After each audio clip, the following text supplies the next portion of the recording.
TV9 বাংলায় আপনাদের স্বাগত। আমার সাথে অনিন্দ চট্টোপাধ্যায়। অনিন্দ, প্রথমেই তুই আমাকে যেটা বল সেটা হচ্ছে 2011-তে তুই টলিউডে কাজ করা শুরু করেছিস। আজকে আমরা বসে আছি 2025 সাল। তো এই যে 14 বছরের জার্নিটা, অ্যাক্টরদের জার্নির সব থেকে গুরুত্বপূর্ণ জায়গা হচ্ছে টিকে থাকা, কারণ আমরা দেখি একটা রেস চলছে এবং অনেকে ছিটকে যাচ্ছে, আবার এরমও অনেককে দেখেছি যারা একদম শীর্ষে চলে গিয়েছে। তুই মাঝামাঝি যে জায়গাটায় টিকে রয়েছিস, এটা করার জন্য রোজ সকালে উঠে তুই নিজেকে কি বলিস? প্রত্যেক দিন সকালে উঠে আমি এটাই বলি যে যেরকমভাবে আমার যেখান থেকে আমি শুরু করেছি, আমার জীবনটা যে জায়গায় ছিল আর আজকে যে জায়গায়, আমি যখন অতীতটাকে ভেবে দেখি যেভাবে আমি শুরু করেছিলাম আজকে কোন জায়গাটায় আছি, এইটাকে আমি মনে করি যে ভগবান আমাকে ততটাই দিয়েছে যতটা আমি ডিজার্ভ করি, তার থেকে বেশি দেয়নি বা কম দেয়নি। আজকের দিনে 2025-এ দাঁড়িয়ে যেটুকুনি আমার অ্যাচিভমেন্ট, সেটা আমি ডিজার্ভ করি বলেই পেয়েছি। হ্যাঁ, আমার চাওয়া অনেক কিছু থাকতে পারে, কিন্তু প্রত্যেক দিন সকালে এটাই বলি যে আজকের দিনে আমার কাছে যেটা আছে, যে অপরচুনিটিসগুলো আছে, যে কাজের সুযোগ আছে, যতটা নিষ্ঠা সহকারে আমি সেই কাজের প্রতি দায়িত্ববান থাকবো, আমার ভবিষ্যৎটা আরেকটু হলেও উজ্জ্বল হবে। বেসিক্যালি এটাই। হ্যাঁ, তুই পরিণীতার মতো একটা সিরিয়াল করছিস যেটা এই মুহূর্তে বেঙ্গল টপার। টেলিভিশনে তুই নিয়মিত কাজ করিস, একটা নতুন সিরিয়ালও আসার কথা তোর। তো এই টিভিতে নিয়মিত কাজ করে যাওয়া টেলিভিশন অ্যাক্টরদের কি দেয় যেটা বাংলা ছবি এই মুহূর্তে একদম দিচ্ছে না? সিকিউরিটি। টেলিভিশন যে সিকিউরিটিটা দেয় সেটা ফরমোস্ট ইম্পর্ট্যান্ট। আর একজন অভিনেতা হিসেবে আমার মনে হয় যে একটা অভিনয় করার নেশা আছে, তো প্রত্যেক দিন ওই ক্যামেরার সামনে 80 জন একটা ইউনিট, আমি কলকাতা শহরে একা থাকি, তো আমার মনে হয় যখনই আমি একটা 80 জনের ইউনিটের কাছে গিয়ে পড়ি, আমার ওটা কমফর্ট জোন তৈরি হয়ে গেছে। এই বিগত 13-14 বছর ধরে এত সিরিয়াল করে আমার একটা কমফর্ট জোন তৈরি হয়ে গেছে। স্টুডিও ফ্লোর কিংবা যে কোনো ইউনিট আমার কাছে খুব কমফর্ট জোনের জায়গা। আর প্রত্যেক দিন অভিনয় করার একটা মজা আছে। প্রত্যেক দিন একজন অভিনেতাকে তো অনুশীলন চালিয়ে যেতে হয়। আমার জন্য যে কাজের চাপে থাকি, আমার জন্য থিয়েটার করা সম্ভব নয় এই মুহূর্তে। তো একজন অভিনেতা হিসেবে নিজের অভিনয় ক্ষমতাটাকে একটুখানি শিখিয়ে পড়িয়ে নেওয়ার সবথেকে ভালো মাধ্যম হচ্ছে টেলিভিশন। একটা টাইমে তো তুই নেশার জগতে ছিলিস এবং সেখান থেকে তুই বেরিয়ে এসেছিস, এটা আমরা অনেকবার শুনেছি, আমরা জিনিসটা জানি। এই নেশার জগৎ থেকে বেরিয়ে আসার সময় অ্যাক্টিং করব বা এই পেশাটায় আসবো, কারণ এই পেশাটা অনেক বেশি কঠিন, সেই সিদ্ধান্তের জায়গাটা কিভাবে এলো? আমি তো যখন আমি বড় হচ্ছিলাম বা যখন স্কুলে ছিলাম, যখন ক্লাস 5-4, যখন আমার জ্ঞান হওয়া শুরু হয়েছে, তখনও কিন্তু আমার মানে দুঃস্বপ্নেও ভাবিনি যে আমি রাস্তা দিয়ে হাঁটবো আর কয়েকজন মেয়ে এসে আমার কাছে সেলফি তুলতে চাইবে। আমার সমাজে আমি রাস্তা দিয়ে গাড়ি থেকে নামলে লোকজন চিনবে, এটা আমি জীবনের দুঃস্বপ্নে কোনোদিন ভাবিনি। আমার ছোটোবেলা থেকে অনেকে বলে যে আমি ছোটোবেলা থেকেই অভিনেতা হতে চেয়েছিলাম, আমার ক্ষেত্রে সেটা নয়। আমি তো আমার জীবনটা অন্য রকম ছিল। যখন নেশা ছেড়ে সমাজের মূল স্রোতে ফেরার চেষ্টা করছি, তখন আমি ক্যামেরার পিছনে কাজ করা শুরু করি। তুই নেশার মধ্যে গেলি কি করে? এই যে মানে ছোটোবেলা থেকেই খুব অল্প বয়সে পেকে গেছিলাম আমি।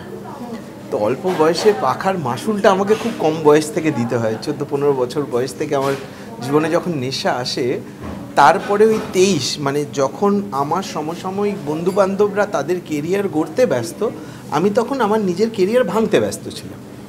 তো সেই 8-10 বছরের ব্যবধানে আমার মানে মোটামুটি রাস্তায়।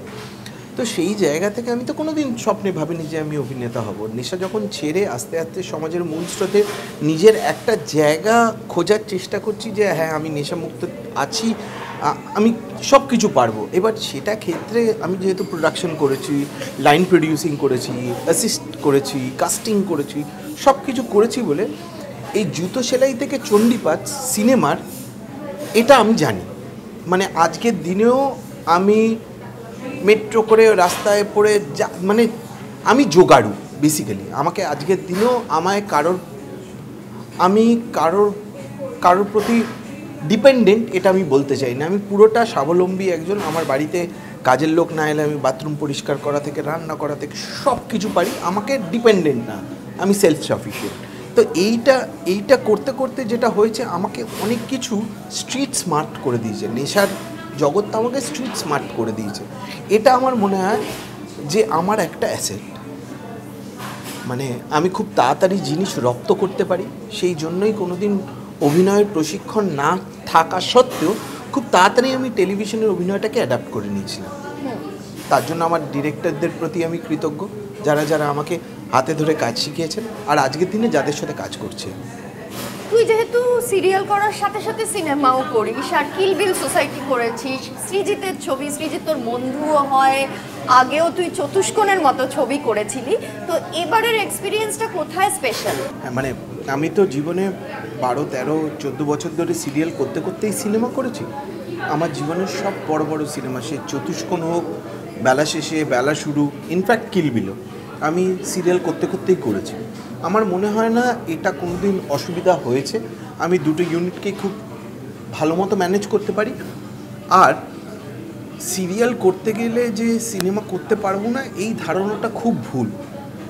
একটা সময়ে প্রচুর অভিনেতাকে, আমার সমসাময়িক অভিনেতাকে বলতেছিল, ও তুই সিরিয়াল করিস, মানে সিরিয়ালটাকে একটা ব্রাত্য, একটা নিচু জায়গায়, মানে আমরা তো সুপিরিয়ার, আমরা তো ওটিটি করি, আমরা তো সিনেমা করি। 5 বছরের ইন্ডাস্ট্রিতে যাদেরকে আমি এই কথাগুলো বলতে শুনেছি, যাদেরকে সিরিয়ালকে সেই চোখে দেখতে শুনেছি, তাদেরকে সবাইকে আমি টেলিভিশনে কাজ করতে দেখছি এখন। ইনফ্যাক্ট একদম। তো টেলিভিশন যে কত বড় একটা মিডিয়াম, টেলিভিশন যে বাংলা ইন্ডাস্ট্রির ব্যাকবোন, এটাকে যে যত তাড়াতাড়ি মেনে নিতে পারবে, তার জন্য তার গতিপথটা তত মসৃণ হবে। ঠিক। তুই যখন সিনেমা করেছিস বা সিরিয়ালও করেছিস, তুই নায়িকাদের প্রেমে কতবার পড়েছিস এবং পড়লে তারপর নিজেকে কি বলেছিস? আমি কিন্তু ইনফ্যাক্ট সিরিয়াল করতে করতে যত, মানে 12-13 বছর বয়সে, মানে 12-13 বছর হয়ে গেল, আমার কিন্তু সিরিয়াল কিংবা সিনেমা কিংবা ওটিটি করতে করতে কোনোদিন নায়িকাদের সাথে প্রেম হয়নি। মানে আমি প্রত্যেকেই যেহেতু খুব ভালো বন্ধু, আমি অভিনয় করতে গিয়ে অনেকে বলেছে যে গাছ ছড়ার সময় শ্রীমার সাথে হয়তো আমার প্রেম, কিন্তু আদৌ ব্যাপারটা তাই না। মানে সীমার বয়ফ্রেন্ডের সাথে ঝামেলা হচ্ছে, সেটা আমি মেটাচ্ছি আমার মানে ছোট্ট বোনের মতো। মনামি ঘোষ তো আমার খুব ভালো বন্ধু। এই কন্ট্রোভার্সিয়াল কোয়েশ্চেন বাবা, না না, একদম প্রেমে পড়ি, কিন্তু অসম্ভব ভালো অভিনেত্রী, এত ভালো, দুখানা ছবি কাজ করেছি, আমাদের দুজনের কেমিস্ট্রি খুব ভালো। আজকের দিনেও সেই কেমিস্ট্রিটা রয়ে গেছে ছবির পরে।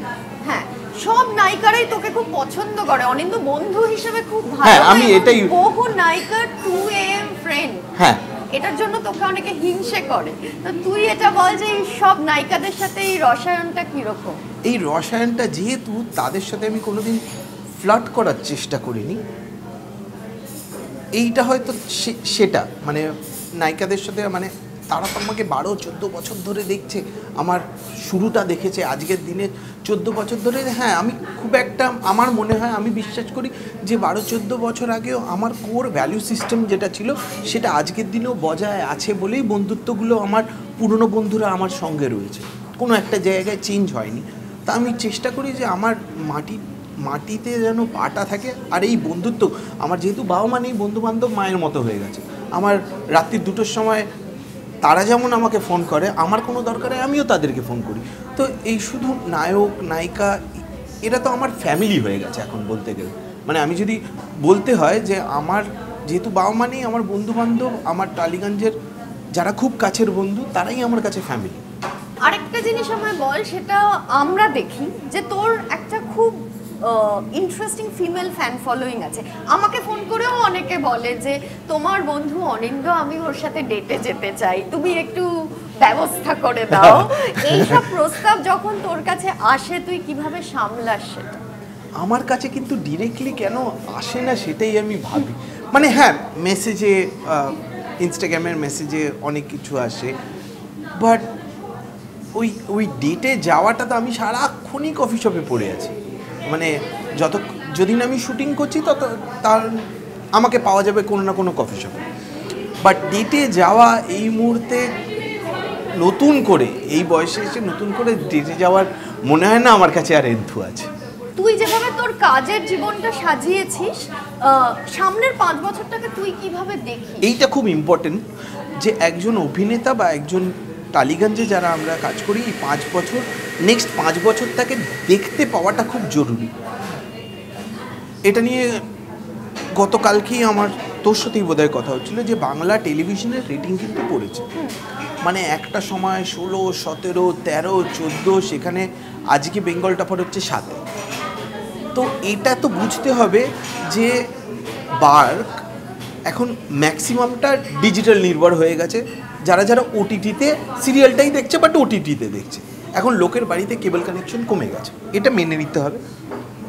বাংলা ছবি একটা সময় 120টা 30টা হতো, সেই ছবির সংখ্যা নেমে এসছে 50-এর নিচে। ওটিটি অবশ্যই রয়েছে, বাট ওটিটি বাংলা ওটিটিও একটা ইভ্যালুয়েশন, মানে আরও 3 বছর লাগবে আরেকটু অর্গানাইজড হতে ওটিটি, মানে যে একজন অভিনেতা শুধু ওটিটি করে খেয়ে পড়ে বাঁচতে পারবে এটা হতে কিন্তু আরও 3-4 বছর সময় লাগবে, আরও ট্রানজিশনটা হতে।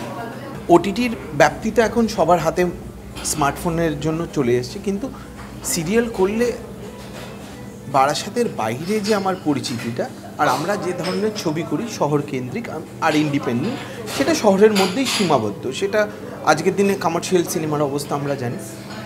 তো সেই জায়গায় দাঁড়িয়ে নেক্সট 5 বছর নিজের কেরিয়ারটাকে কীরকমভাবে আমি এগিয়ে নিয়ে যেতে চাই, এটা বোঝাটা, নেক্সট 5 বছরে ইন্ডাস্ট্রি কোন দিকে যাচ্ছে এটা বোঝাটা খুব জরুরি। আমরা বলি যে আমাদের ইন্ডাস্ট্রি বাড়ছে, কিন্তু এটা সত্যি কথা যে ইন্ডাস্ট্রির কাজ কিন্তু শ্রিঙ্ক করছে, ছোট হয়ে গেছে। কারণ প্রচুর চ্যানেল বন্ধ হয়ে গেছে, সিরিয়ালের সংখ্যা কমে গেছে, সিনেমার সংখ্যা কমে গেছে। হ্যাঁ, ওটিটি নতুন করে একটা গতিপথ দিয়েছে, কিন্তু সেটাও একটা স্ট্রিমলাইন হতে একটু সময় লাগবে, এখনও তৈরি হচ্ছে জায়গাটা। এবার সিরিয়াল এই বাংলা ইন্ডাস্ট্রিকে জিইয়ে রেখেছে, এটা হচ্ছে জীবন কাঠি বাংলা ইন্ডাস্ট্রিতে। এই এতগুলো পরিবার অ্যাট এ টাইম, এতগুলো পরিবারের অন্য সংস্থান কিন্তু টেলিভিশন দিয়েই হয়। একটা সময় টালিগঞ্জ ইন্ডাস্ট্রিতে অ্যাট এ টাইম 10টা 12টা 15টা ছবি ফ্লোরে থাকতো। সেখানে যদি আমি এখন হিসেব করে দেখবো যে 5টা কি 6টা এখন ফ্লোরে রয়েছে। তো যেহেতু সেই জায়গায় দাঁড়িয়ে এবার আমি তো 5টা 6টা ছবি যে কটা ফ্লোরে রয়েছে সে কটায় পাঠ হতে পারবো না, কোন অভিনেতার পক্ষে সম্ভব না। কারোর জন্য আমি নিজে চেষ্টা করি খুব বেছে বেছে ছবি করে। আমি মুখিয়ে থাকি যখন কোনো হঠাৎ করে সকালে দেখবো যে একটা পছন্দের কোনো ডিরেক্টর ফোন করেছে। এইগুলো আমার ঘটে যে আমার বেডরুমে একটা সিক্রেট লিস্ট ছিল, তাতে কৌশিক গাঙ্গুলি ছিল না, কৌশিক গাঙ্গুলি হয়ে গেছে। অনেক নতুন ডিরেক্টরদের সাথে আমি মুখিয়ে আছি কাজ করার জন্য, তাদেরকে মানে নেহাত আবদার করি, দেখা হলেই যে তোমার সাথে কাজ করতে চাই, আমাকে একটা ভালো চরিত্র হলে। একজন অভিনেতার আমি তো সেলসম্যান, আমারই তো সেলসম্যান, আমাকেই তো নিজেকে বেচতে হবে, আর আমার কাজ চাইতে কোনো লজ্জাবোধ নেই। আমি যখন তখন যাকে তাকে ফোন করে বলতে পারি যে দাদা তোমার যদি মনে হয় আমি এই চরিত্র, আমাকে একটা চরিত্র লেখুন আমার জন্য, এটা চাইতে আমার কোনো বিন্দুমাত্র লজ্জাবোধ নেই। আর আমি চেষ্টা করি না যে একজন অভিনেতার একটা ফলস ইগো থাকে, সেই ফলস ইগো যেন আমার ভেতরে কোনো দিন না আসে। এটা আমি ভগবানকে প্রে করি যে এই ফলস ইগোটা যেন না আসে, যে আমি কেউ কেটা হয়ে গেছি। আমি এখনও মাটিতে থাকতে চাই, আর আমি এইভাবেই, মানে যেহেতু আমি খুব রাস্তা থেকে উঠে এসেছি, আমার অতীতটা ওরকম, আমি চাই না যে এমন কোনো ইমেজ ক্রিয়েট করতে যেটা আউট অফ দ্য ওয়ার্ল্ড, একে তো ধরা ছোঁয়ার বাইরে এমন কিছু একটা করছে না, আমি একদম চাই না সেটা। তোকে যদি একদম নিজের মতো করে একটা দিন কাটাতে দেওয়া হয়, তুই কি কি করতে পছন্দ করবি? আমি আমার যে পোষ্যগুলো আছে তাদের সাথে সময় কাটানো, তোর সাথে ফোন কথা বলে, কফি শপে কফি খেয়ে, এটা আমার লাস্ট 14 বছর ধরে এই চলে আসছে। এর বাইরে আমার একটা সেট রুটিন আছে, আমি খুব একটা রুটিনের বাইরে যাই না, খুব ডিসিপ্লিন। আমাকে দেখে হয়তো মনে হতে পারে যে আমি খুব পার্টি করি, বিশাল একটা অন্য রকম লাইফস্টাইল, কিন্তু আমি খুব সাদামাটা একটা লাইফস্টাইলের ভেতরে থাকি। রাত্রিবেলা 11টার ভেতরে ঘুমিয়ে পড়ি, খুব সকালে উঠি, বিভিন্ন কফি শপে আমি কফি খাই, আমার পোষ্যগুলোকে নিয়ে থাকি, আড্ডা মারি, এই করেই আমার জীবন চলে। আর তোর থেকে আমরা একটা নতুন কফি শপ কবে পাবো? এটা এই বছরই আমার ইচ্ছে আছে। বহু বছর ধরে কফির সঙ্গে যুক্ত, কফিটা যেহেতু আমার প্রতিদিনের রসদ, হ্যাঁ, তো আমার মনে হয়, আমার ইচ্ছে আছে যে এই বছরই নিজের একটা কফি শপ হবে, এরকম একটা চিন্তা ভাবনা নিয়ে। মানে এতদিন কফির সাথে ডেটিং চলছিল, এখন একটা কমিটমেন্ট। এখন একটা কমিটমেন্ট। কফির প্রতি কমিটমেন্ট 14 বছর যে সময়টা কফি আমাকে দিয়েছে এখন সেটাকে ফিরিয়ে দেওয়ার সময় এসেছে।